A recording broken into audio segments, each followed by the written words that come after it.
طبخة ايه يا ام امير؟ يا ام امير طبخة ايه النهارده يا ام امير؟ طبخة بقى فضلت خيركم شوية رز كده مفلفل كده عسل يستاهل بقه. ومعانا بقى تعالوا اما اجوعكم. بصوا الصوص اللي نازل من البطاطس، شوية بطاطس مطبوخين في الإيدام بتاع الفراخ، يعني حاجة كده عايزة اقول لك الجوع كله يا سلام. حطي عليها بقى حتة الفرخة بتاعتك كده، وبقى يعني لو انت حطيتي بقى شوية ايه صوص كده من بتاع الفراخ اللي نازل ده، يا صلاة النبي يا صلاة النبي يا صلاة النبي احسن. والنعمة الوجبة دي عايزة بقي. بصوا الجمال، بصوا الحلاوة. على فكرة احنا بدري اهو يا جماعة. احنا بدري قمنا بدري كده، قلنا الظهر نبدأ نعمل الاكل كله. هنخلص بقى الكمية كلها. وطبخة ايه يا ام امير؟ طبخة ايه يا ام امير؟ فضلت خيركم. شوفوا الرز وحلاوته وريحته وطعمته وجماله، ويتاكل حق. الرز ده يتاكل حق يا ام امير. وام امير عملت ايه بقى؟ ام امير عملت ايه؟ بصوا لو هاتوا هناك، هاتي في هناك بالصلاة على النبي، بالصلاة على النبي. ايه رأيكم بقى في الجمال؟ بصوا التشريحة دي، تشريحة اصلا دي اللي الصوص كله ده شبعان في قلب الله. ريحة صوص البطاطس طالعة. الله الله الله، بالصلاة على النبي. سموا بالله وصلوا على النبي. يلا تعالوا بسرعة.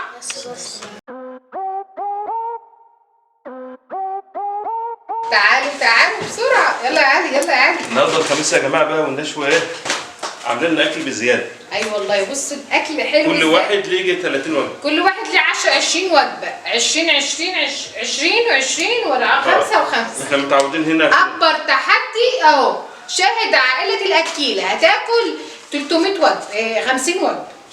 انتوا عايزين ميكروفون عشان الصوت يوصل هناك. مش عارفه في صوت اصلا ولا لا؟ الكاميرا بتقول لا عادي، كل اللي بيقول عادي يا حبيبتي عشان هو كله زي بعضه والله، بس انا عايز اسلك واحده عشان ما فيش حاجه تقع في التاني. ما هو مش هتعرف تسلك. انت عايز ايه؟ عشان مفيش رز يقع فيه. ما انت تاكل من الوجبه اللي في وشك. بسم الله. دي ولا دي يا ماما؟ لا ماما دي ولا دي؟ والله شويه بطاطس. والله اقسم بالله فظاع. ازيكم يا جماعه؟ الله على الجمال. التحدي ده من زمان والله، بس زي ما قلت لكم كان بيتعمل بطريقه ثانيه. والله العظيم طعم. نانو دراعها بيوجعها لانها نانو مكسوره. ده تحدي الخير. عشان اللي مش عارف ده تحدي خير. احنا مش بناكل ده كله، احنا بنهزر. لا كل واحد يا دوبك له وجبه وحلوه قوي. الله. دي بطاطس الفراخ عندنا يا جماعه اللي عارف. والله طعم اكل الافراح. والله بالظبط، يعني فرح. اليوم اللي بطبخ فيه الكميه دي ببقى جعانه قوي. نفسك بتتفتح. وسبحان الله ربنا يبقى محل الاكل ببوقي. لا والله لقمه حلوه ما شاء الله. ومظبوطه بالشعر. النهارده الخميس فهي مخلصها بدري قوي. يعني بدري قوي. خلي بالك التوقيت ده حلو يا نشوى. عشان الناس اللي بتبقى جعانه. يعني نشوى يعني كان بيبقى لها وجهه نظر. والله حلو قوي. امي تشجعي. طلعي لك اي حاجه من التلاجه ان شاء الله فرخه، نص فرخه. خدي كده وجبتين وخرجي. والله ربنا هيخلف عليكي خلف. هو بالنسبه لك قليل بس عند ربنا كبير ان شاء الله. والله على قد كل واحد. كل واحد على قد امكانياته، كل واحد على قد ظروفه. انا كنت الاول ما بعرفش اعمل كده. لو فاض اكل عندي، وما زال لحد الان فيها الحته دي، لو فاض اكل عندي يروح لحد. ويعني بيبقى نص فرخه، ربع فرخه، مفيش فراخ، ولا حته كفته، اي حاجه، اي طبق، اي وجبه. اهم حاجه عارفه ايه؟ والله هتسهل لك قوي. العلب دي هاتيها مثلا تلك ب 10 20 جنيه، حطهم في الدرج عندك. ساعات ما تبقى اي حاجه دي اللي هتسهلك، وتحطها كده وتخرجيها. والله العظيم. احنا قبل كده جبنا 30 فرخه. لا اكتر والله مش فاكر، الكلام ده من فتره. المره جايبه 70 فرخه. بتهزري؟ والله العظيم كانت ربنا يمسها. لا انا بتكلم على اللي انت ذبحتهم ونضفتهم انت. كانوا اللي ذبحتهم فنضفتهم انا. كانوا 50، كانوا في البيت القديم. قعدت اعمل في تحدي الخير ده من الساعه 10 بالليل لتاني يوم العصر. يا ماما الناس كانوا مستغربين يقولوا لها ازاي ده لو احنا جبنا فرختين بنبقى محتاسين فيهم. وعايزه اقول لكم انا ممكن اخلي اي حد يساعدني في اي حاجه الا في تحدي الخير. احب اعمله اول لوحدي. عادي لو حد يساعدني عادي، بس انا احب اعمله لوحدي. علي بيساعدني، ولادي بيساعدوني والله على طول.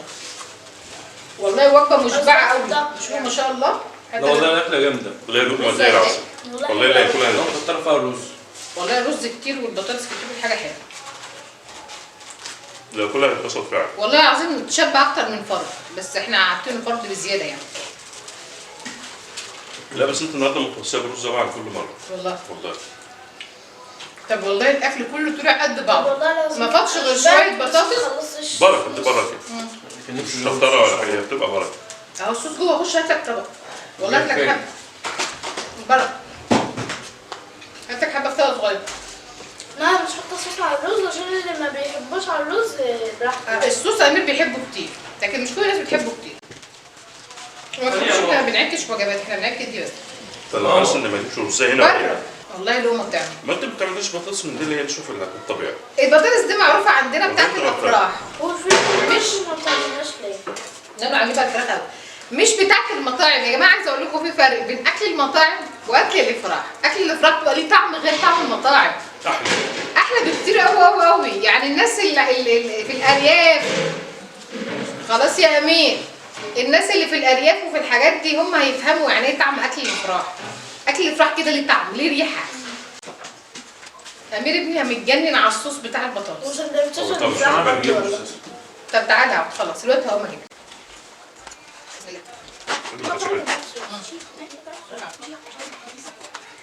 ما فيش فرد يعرف يكمل الوجبه دي. لا والله العظيم ما في فرق ده كله. بس طبعا الناس اللي في الشارع بقى اللي شغالين معلش. يقصوا اتنين ماشي مشكله. الصوص مش هيعطي قوي بتاع البطاطس. خلاص لا لا خلاص. مش قصدي على دي. لا لا.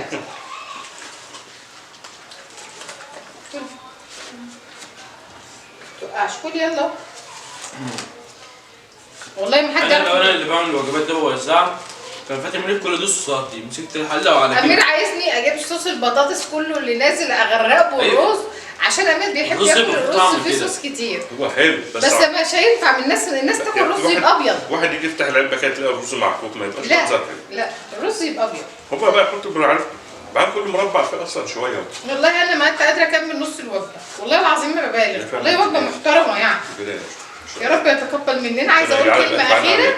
كلمه اخيره طبعا، اللي حافظني عارف بقى ان انا بقولش الكلمتين دول. اللي احنا بنعمله ده رياء ولا اي حاجه من الكلام ده كله، احنا بنشجع بعض. انا بشجعكم على حاجات كتير حلوه ووصفات حلوه واكل حلو، بشجعكم على حاجه حلوه، ده حاجه حلوه يعني. وبس نقفل بقى عشان ايه؟ نلم الوجبات دي وهي سخنه بالمره بدري بدري. بدري بدري ونوزعها ويروحوا لاصحابنا صفر. مع السلامه. كل جمعه وانتم طيبين، كل خميس وانتم طيبين. خميس ما احنا عارفين الخميس والجمعه بتاعنا عليه جمعه جمعه مش عشان مشكله. نهايه الاسبوع. هم مطفلين. يلا باي باي.